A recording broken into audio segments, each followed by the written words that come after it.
Thank you. Sorry, speaking in English. I will go slowly. Okay, thank you, Jessica. Thank you for inviting me.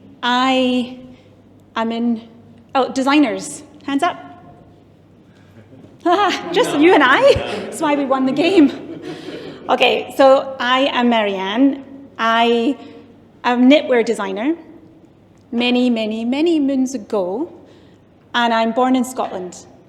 I was studied in Scotland in the borders, can't quite see it here, but this was the yarn mill, the textile mill, sorry.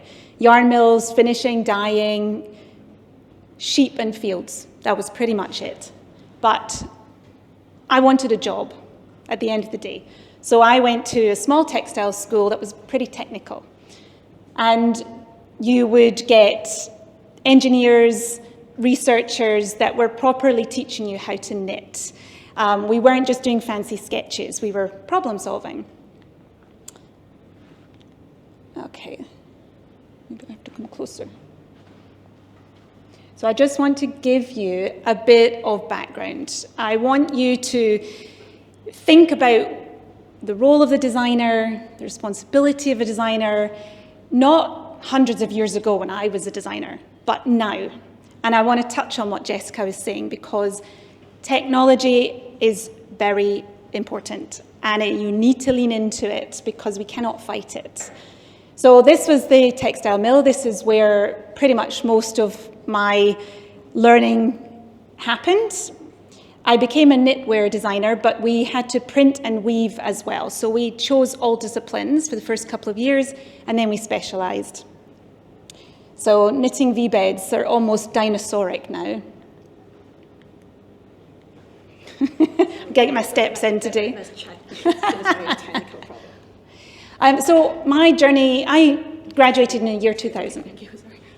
Most of you were not born. I volunteered throughout my 4 years of my degree as a swatch designer. Luckily, one of the lecturers worked for DuPont. And so basically, she would get nearly every yarn mill sending her the latest season of yarns. And as long as we knitted with DuPont Lycra, it would go to the trade shows. So we went crazy in stitches, ideas, technical ideas, as long as they used Lycra. So it exposed me to a huge variety of yarns. Oh, sorry, I'm not finished. When I was in my third year, I went for an internship in New York. Now, I'd never left Scotland, so this was pretty brave of me, but I wanted a job. So I got the internship, probably because I was doing the swatch internships, and so I went and spent the summer in New York. The job was to set up their knitting machines and create swatches. And in the end, we ended up doing embroidery, we did print, we got stuck in anything. And they were promoting concept ideas to customers. I graduated in 2000 with a textile degree, and 20 years later, more recently, I did a master's degree in supply chain management. So I'll tell you a little bit about why later. So my first job was in the UK, in England, on a maternity cover. So I just thought, great, it's my foot in the door, 6 months, and it was one of the last factories in the UK for knitwear. And my main goal was to work with the factory because they do the product. Like, I'm just a designer, I don't make 10,000 pieces. I need to sit down with the people that do. I transferred after 18 months because there was hundreds of designers and I was pretty much doing all the CAD work. Then I got my chance. I went for an interview, was not planned, it was an accidental phone call. They were looking for someone for Shanghai. I said, it's interview experience, don't know where Shanghai is, I'm not going to get the job. Went down to London, 6 weeks later I was in Shanghai. Completely naive, no idea, got on the plane, took a chance. And I stayed there for 8 years with that company, and then I moved to Hong Kong, and I've never gone home. Pretty much your bog standard knitwear designer, using pencils, not 3D, creating stitches, going to yarn mills, but I was at the yarn mills, I was at the factories, I was not talking in Chinese, but I was communicating to the technicians. Because as a designer, you're solving a problem. And the only way that you can communicate is through your creativity. But what I could do is I could sit down and see other problems that were happening beyond the sketch and beyond the concept. So, you make your swatches, you make your samples, you product develop, you send to customers, you churn out swatch after swatch, collection after collection. The idea was to basically take seasonal outfits and swatches and yarns according to the market every 6 months. So I would create a collection and then I would go to the customer. Typically my customers were American, so I would go from one end of America to the other pitching ideas. They would take what they wanted and then the goal was to get production. Then I'd come back and I'd do the next collection and then the next collection. And I was constantly designing, so it's perfect, right? I got the job that I wanted to, I got the job I trained for. I was going to factories, we were getting production, 80,000, 200,000 pieces, happy days. Quota was changing in China, so we were going from cashmere specialists to 7 or 8 compositions in one yarn, kitchen sink yarns. Factories were changing. Production was getting more. We were going from, more and more choices, less and less prices. So when you went to the factories, you could realize the impact that was happening. I was starting to realize the impact, but I wasn't sure what I could do about it because I'm just a designer. I started to move across not just China, but also going into Bangladesh. So I would visit a lot of factories in Bangladesh as well. And I started to own up to my responsibility and the fact that I was constantly creating more and more products as the world was starting to wake up to environmental impact, and really I didn't feel like I had a voice.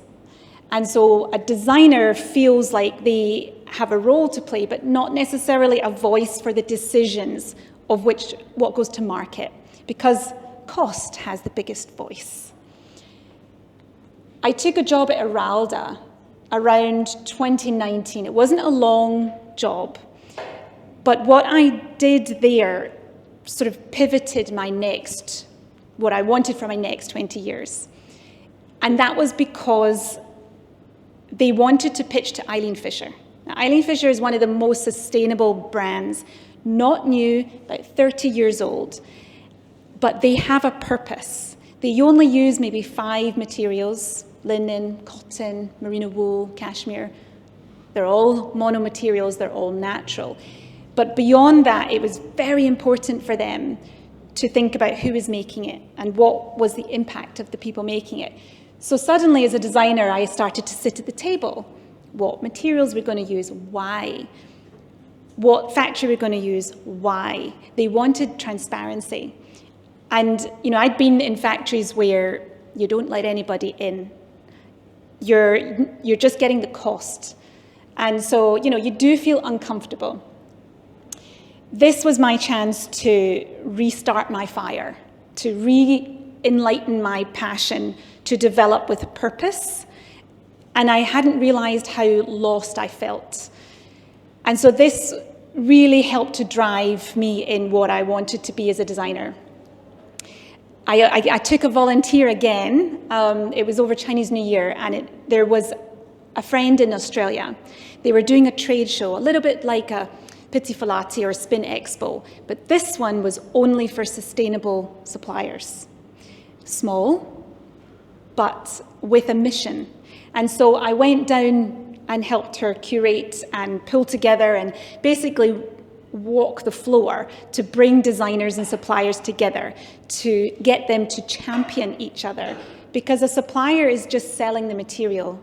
They need the designers to take it and create it in front of the customer to then see what potential it has. So this, for me, was my chance to step up. Redress came after that. Well, COVID was somewhere in between there. My supply chain master's was somewhere in between there. Because when I was starting to question my role, should I even stay in the industry? Because actually all I was doing was just churning out more and more stuff for customers to pick or choose or dump. When I went to Redress, it was to volunteer as a mentor for their rising talent. The rising talent is people who are very creative but don't quite understand sustainability.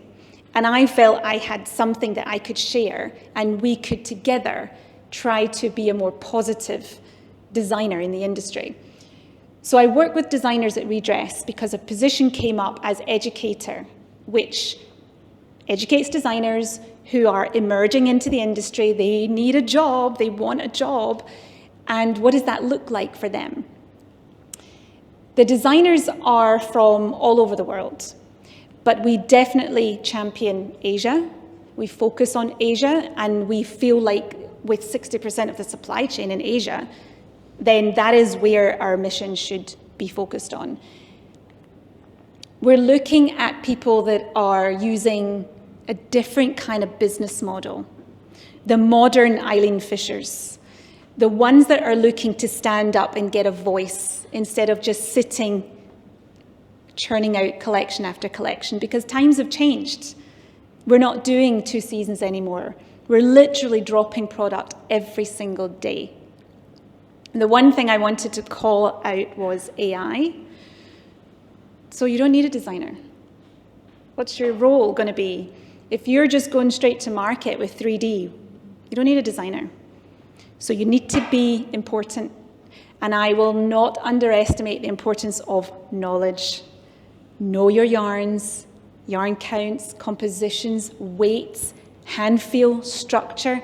If you're not there with the human touch and the knowledge, then just use AI. It's easier, it's faster, it's cheaper. But designers will be missed, because what you do is you're offering solutions to problems that we don't always know exist yet. So one of our designers was looking for, he was Italian, Italians do knitwear, and he was close to factories, and he said, where's your biggest waste? And they said, oh, we've got all these cuttings. Well, they don't have cuttings in knitwear, but you have all these scraps. When they're knitting, they've got waste, and we're lucky in knitwear, there's not much waste compared to t-shirts and cut and sew. But they were all blended, and that's a problem for recycling. So he took the scraps from the floor and he filled these padded jackets. And he made the outside material, the guppy material that takes the microfibers and captures them when you wash it. So, he's taking his ideas and he's looking to solve a problem to educate the consumer. Have you thought about your microplastics? Have you thought about a solution to this? So what our designers aim to do is to really stop and think about what's their responsibility. Fully fashioned knitwear, very little waste. Shimaseki whole garments, 0 waste. So we get a lot of designers really supporting and championing that technique. And they're getting awards for it. They're using monomaterials so that they can think about a life cycle of garments. I mean, for me, I never thought about any of that. No one asked. No one bothered. Everyone just wanted to know what the price was. Now customers are asking why they should buy it at all. So you've got manufacturers needing scale, needing to continue. You're not going to tell your manufacturer, sorry, no orders this year, and expect them to be there to partner with you next year. What our designers are doing is trying to lean into what the customer wants, what the market needs are, and how to deliver that when we're telling them to stop consuming. They need a reason to consume. So our designers are looking for what is their reason to buy me, especially when you're getting young designers looking to do startups. It's difficult, it's more expensive. They're looking at what technology's out there, what is it that they stand for. There's a lot of craftsmanship that people are looking for. There's a lot of visibility that they can do with storytelling. A lot of our designers lean on storytelling, which is basically modern day sales. My sort of go-to, I guess, my advice as a designer, sort of walked the last 20 years feeling like that was my job, was to continue to create. And I loved it. I love it. I still love knitwear. I miss being in the factories. So now I take designers to the factories. So I'm just back from Shanghai, and we went to UPW showroom, we went to Lenzing showroom, because I need them to go and touch and feel and ask questions. Now this is just showroom. I want to be actually going to the dye house and the spinners, but that will be later. But you need to learn constantly about how the material works, how it reacts, how it functions. Because then when you go onto your 3D, you are designing with intent. And when your technician says no, you can then work out why. There's no point designing 3D if it doesn't work in production. You're going to waste something, it's going to be time. But if you're a designer that understands technically, you're not going to know everything, because otherwise, why? You be a technician. And it's good to work with your technician to push the boundaries, innovate. If your technician says no, say why not. It doesn't mean you have to know everything.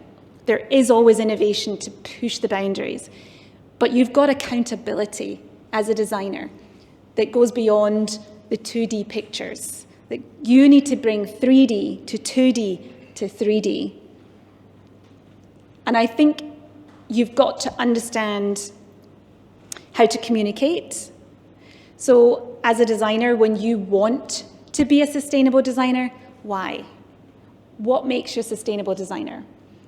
Is it the pattern cutting? Is it the patterns you choose? Is it zero waste, shimaseki? Perfect. Tick the box. Think about your yarns. If they're blended, they're only going to go so far. So fight for what you believe in. Educate your marketing department why they can tell the story to the consumer. You've got 3D, you've got marketing, you've got straight to customers on their phone, bringing them in, engaging with them, why they should buy from you and how they can look after the garment. Can they repair? Can they reuse? Can they recycle? All of that's in the material. Most people have no idea what the material is and what it does, including the designers I took yesterday, which was shocking because they were third-year students and they did not know what lensing was, and it was like they were fresh-eyed first years going into the yarn showrooms. So for me, there's a lot of education still needs to be done beyond design itself, in the material side and in the marketing side. Because once you're a designer in the industry, you're going to want to be friends with everybody in the supply chain, not just the designers, because they're the people that will make your product shine. I think that's me. Any questions?